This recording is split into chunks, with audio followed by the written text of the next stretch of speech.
My guest today, Leon Stokes. Are the Kids Okay? Like that title a lot. Let's get back into talking about John. John Stokes was just quite the guy. I mean, you wrote a whole book about him, Leon, and what you were just talking about with Mississippi and Jim Crowe. Let the younger people that are out there understand what exactly that means compared to where we are today. We could talk about Everett High School and all of the things that went on then in the 70s, but you're talking your dad was back in the 20s and the 30s down in the deep, deep South with Jim Crowe. Explain to some of the listeners that may have heard this term, but what, from your perspective, because you have a historical perspective with your dad, what's your take with it? What does Jim Crowe mean? Okay, what that is, in essence, there were laws that were put on the books after slavery was abolished during Reconstruction that essentially denied African Americans the right to do normal things, the right to vote, the right to do a lot of other things.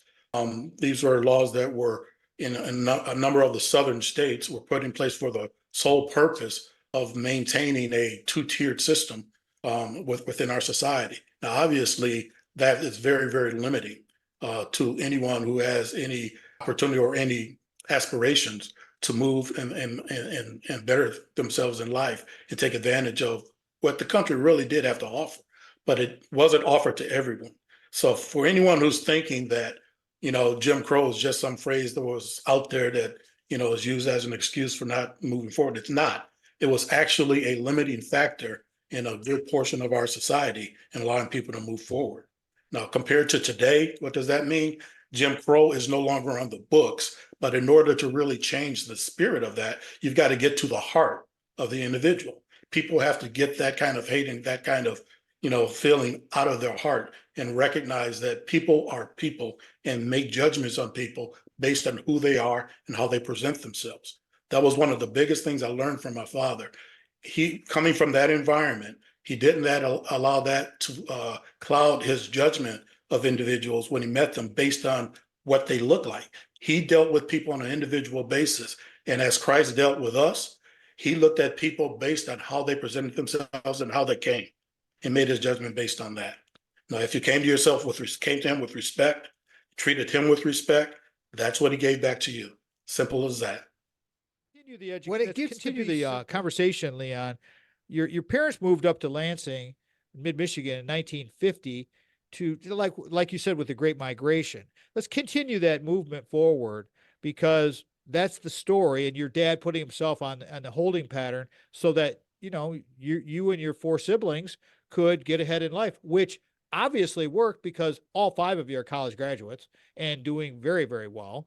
Matter of fact, well, you tell the story. I mean, you know the story a lot better than I do. Go right ahead, please. Let's carry that story through. Yeah, my father, as I mentioned, he and my mother, they made a lot of sacrifices. One of the things, and this is one of the lessons that I learned from him, you prioritize what's important to you. And he prioritized his family. He wanted to make sure his family was cared for. That's where the title of the book came from, Are the Kids Okay? My sister relayed to my older sister that that's something when they were first getting started, my mother and father used to have conversations to make sure that, the kids were okay. They had the bills to pay, but he used to ask her all the time, well, Clara, are the kids okay? Do they have everything that they need? Because that was very, very important to him that his family was taken care of. So that was one of the things that was of utmost importance to him. And that was one of the big lessons. You prioritize what's important to you. Another thing that really came out, and this was something that as I started understanding who this man was, and as we all started observing how he lived, another one of the lessons is that someone's always watching, even when you don't know it. I was constantly observing my father, how he looked, how he carried himself, how he dressed, how he sat in his chair. And I was constantly trying to mimic him. Now, obviously, that's a humorous way of, displaying how someone's always watching. But also, my father, his second job, he had a truck where he hauled trash. And he would take my brother, James, and I out on that route with him. His interaction with his customers is something he had to be very aware of. Not all of his customers were people that he knew were Black. Some of them were white. Some of them were of other ethnic sex. But how he dealt with those people was important because he knew his boys were there watching him. So he need to make sure that he was conducting himself in a proper manner.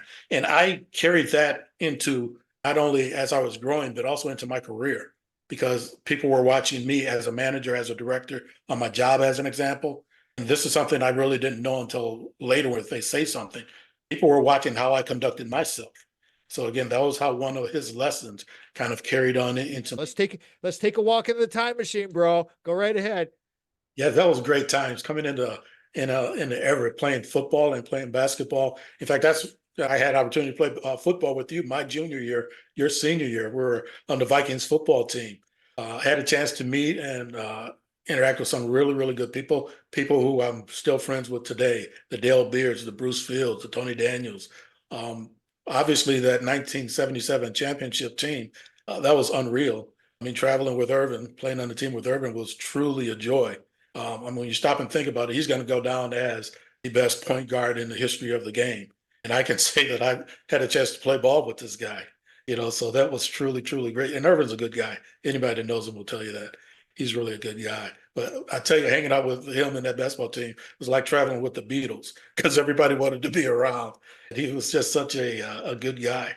And again, winning that championship is something that myself and my other teammates, we were inducted into the Lansing Sports Hall of Fame together, and also to the Lansing Everett Sports Hall of Fame together. And again, that's something that we'll share. That's something that we will just share for the rest of our lives. It was really, really a good time.